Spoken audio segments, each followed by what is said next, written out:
this video about the things you should know before starting keto. The ketogenic diet. Number 1. Avoid the periphery. Ketosis is a metabolic state characterized by the elevation of ketone bodies. Ketones are energy molecules derived from fat. On a keto diet, they become the alternative fuel to glucose. To get into ketosis and start producing ketone bodies, you need to deplete your liver glycogen, and you can do that by either fasting, exercising, or eating a low-carb diet. If you're staying on the periphery of eating somewhat low-carb, but not low enough to get into ketosis, then you're going to have some form of an energy crisis. You're not getting enough carbs from food, and you don't become fully keto adapted.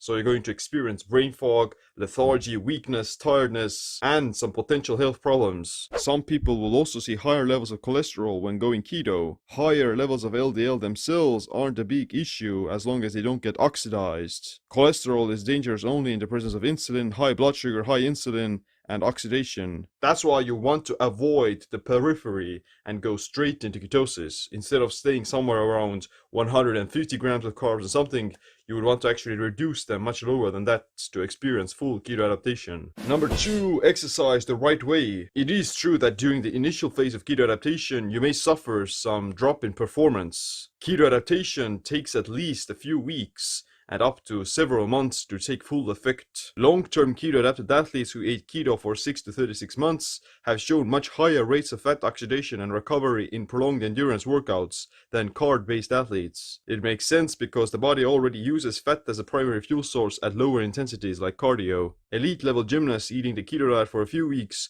have also seen an increase in lean body mass and a decrease in fat while still getting stronger. I myself have also been able to build about 10 pounds of muscle on keto and eating one meal a day without deliberately trying to bulk. It is possible to train hard and long on keto as on any other diet. You just have to take into consideration how keto adapted you are and what kind of exercise you do. Number 3, you may need less sleep on keto. One thing a lot of people who go on keto notice is that they begin to need less sleep. For me personally, I notice that there are many days where I feel just fine and very energized even after having slept only 2 to 4 hours. There are many reasons why ketosis may reduce your demand for sleep. It is true that being low carb raises cortisol during the adaptation phase, which increases wakefulness and adrenaline. However, that effect will pass after a few weeks as soon as your brain adapts to using ketones. So even if you do experience loss of sleep during the initial phases of keto, then that's going to probably change afterwards. There's also lower levels of serotonin, the relaxation hormone. Carbs raise serotonin and insulin that will make you feel more relaxed and parasympathetic. To prevent that, you can increase your tryptophan consumption by eating more pumpkin seeds, chicken, turkey, salmon, and eggs. Tryptophan is the amino acid that helps with the production of serotonin in the brain. Keto promotes GABA release as well. GABA is the main inhibitory neurotransmitter that calms the brain and lowers excitation. When you're in ketosis, your brain gets access to a steady stream of ketones and GABA, which has neuroprotective and anti-seizure effects. This can increase sleep quality and decreases the brain's total demand for sleep.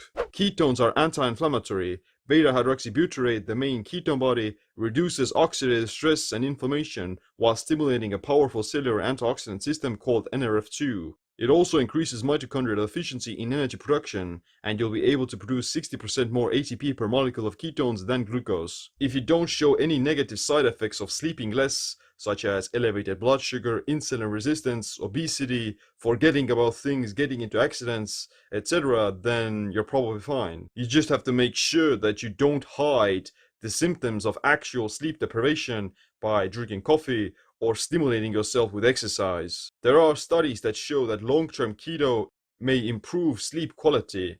From my own Oura data, I can tell that my resting heart rate is much lower on keto.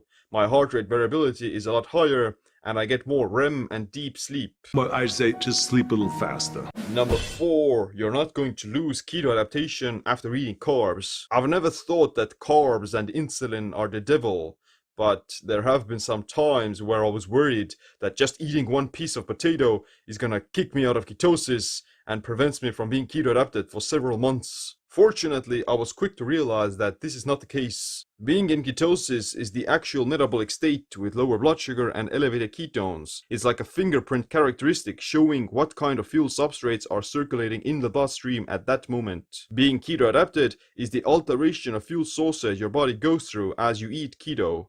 It involves actually changing some of your liver enzymes and the way the mitochondria produce energy. The goal isn't ketosis because it's a transient state and it fluctuates all the time within the 24-hour period. Keto adaptation is what most people actually want and should strive towards. You can be in ketosis without being keto adapted by coming from an overnight fast, and you can be keto adapted without being in ketosis because you just ate something. Getting kicked out of ketosis by eating some carbs or something else like protein isn't going to make you lose your keto adaptation if you do it infrequently. That's why I think a more cyclical approach to keto is more sustainable and it's healthier and more effective as well. Some people are also less suited to be consuming saturated fat. This is determined by a specific gene called ApoE, which has 3 types: ApoE2, ApoE3, and ApoE4. The specific ApoE gene we have instructs our body on how to make apolipoprotein E, which combines fatty acids to create lipoproteins. Lipoproteins are used to transport triglycerides and cholesterol around the blood.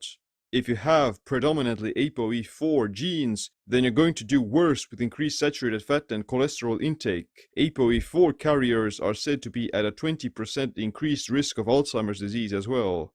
Having ApoE2 makes you more suited for a low-carb, high-fat diet, and ApoE3 is suitable for both types of diets. That's why you'd want to get tested before going on keto for the long term. Number 5. Intermittent fasting is easy on keto. When I first started keto, I was already doing intermittent fasting for about 3 years, and I did the 16 and 8 method. No sugar, no grains, no processed carbs of any kind. When I was eating these moderate amounts of carbs on my diet, it was still quite difficult to fast for 20 to 24 hours. That wasn't like a very long fast, but I still got hungry, I was more tired, and my performance wasn't as good. After being on keto for several months and going actually deeper into ketosis, my intermittent fasting got much easier and I didn't notice any difference. Being on a keto diet and doing some fasting are very similar, and you don't feel much difference when you are eating or when you're fasting. When you're fasting, you produce more ketones and go into deeper ketosis. If you're keto adapted, that's literally like pouring gasoline on a fire in a good way because you'll be tapping into your body fat stores for energy. Number 6, chronic ketosis isn't optimal. Being in ketosis feels amazing and it's metabolically very advantageous, but I think chronic ketosis isn't optimal for health as well as performance. That's why a cyclical approach is probably better. You don't have to change your diet or give up keto completely in the long term. You can achieve the metabolic flexibility and keto adaptation by even just having a few days of the month when you're not eating keto. Even just a single meal or some additional carbs that kick you out of ketosis can be very useful for promoting metabolic flexibility and actually making you healthier. Can I have that Milky Way? If you want to know how to start a metabolically flexible and cyclical ketogenic diet that includes intermittent fasting and all the variations of keto, then check out my book, Metabolic Autophagy. But other than that, thanks for watching this video.